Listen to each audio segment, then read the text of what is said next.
This building went from the 1890s to 1960, and then in 1960 there was a fire, so everything was updated then. So I knew when I started here, you could just tell that the age of everything was getting pretty old. We were really due for an upgrade. It was a very overwhelming process. It was something that took time, and deservedly so. That, you know, it was a project that one did not want to rush through. It took a lot of diligent thought and communication and collaboration, and it was much like, figure buying a house, completely gutting it and renovating it. Take that times 10 or 25. In spending money, government money, which is not my money, it's the people's money. Would I do this project if it was all my money? Would I spend $2.8 million if it was my money?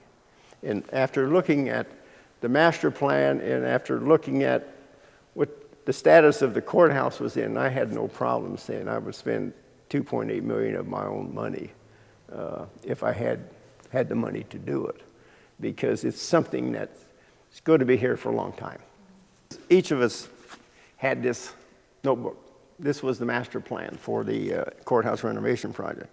And this became, basically because the chairman of the Building and Grounds Committee, pretty much my Bible. Because everything that we were going to do was in here, and there was priorities set forth within this book as to what the architects thought we needed to get done probably first, and then those other things could come later based upon funding and availability of different types of funds that would enable us to do those things. Because they made that master plan for us, not for them, for us. And that's the way we had to treat it. With board members coming on and leaving, it's nice to have a long-term plan, because a lot of times when that person would leave, a lot of ideas would go with him, and so there's always a new board member coming on, and we'd have to kind of bring them up to speed. We as a county board felt that what we were going to do was what we needed to do to the courthouse to make it functional again. The heating and air conditioning, things of this nature. To us, it'd been nice to have the money to do this, but we didn't think at the time the taxpayers voted the $3 million to do this. And if somebody else wanted to donate monies to do it, this is thought would be the best way to go. So we spent around $65,000 to $70,000 to do the remodeling part, to open everything up. And that's when the Friends of the Courthouse got organized. I and a handful of other people here in Beatrice started the Friends of the Gage County Courthouse.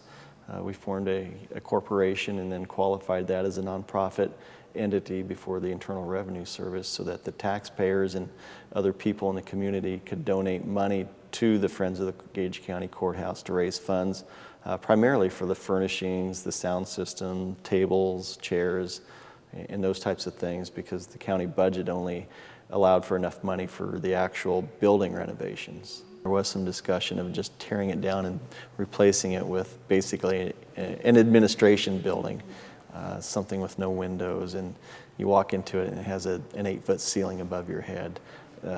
This is much, much better. And the way that they went about the renovation, they've spent the extra money now to put high quality construction materials into place to keep it so that would look nice well into the future. Between the renovation and restoration, I was glad to see us do a lot of the restoring of this building also, whether it was the green slate roof that was originally on here, to the windows, to the geothermal system. It's been a great project. I feel that this is a courthouse now that should be able to stand and be used for hundreds of years into the future if the generations that follow simply maintain it. It's something that the taxpayers as well as the legal community can be very proud of. At least I can tell people that I was actively involved in a project that'll be here long after I'm gone. And a lot of people will continue to see the improvements and to enjoy the building for generations to come.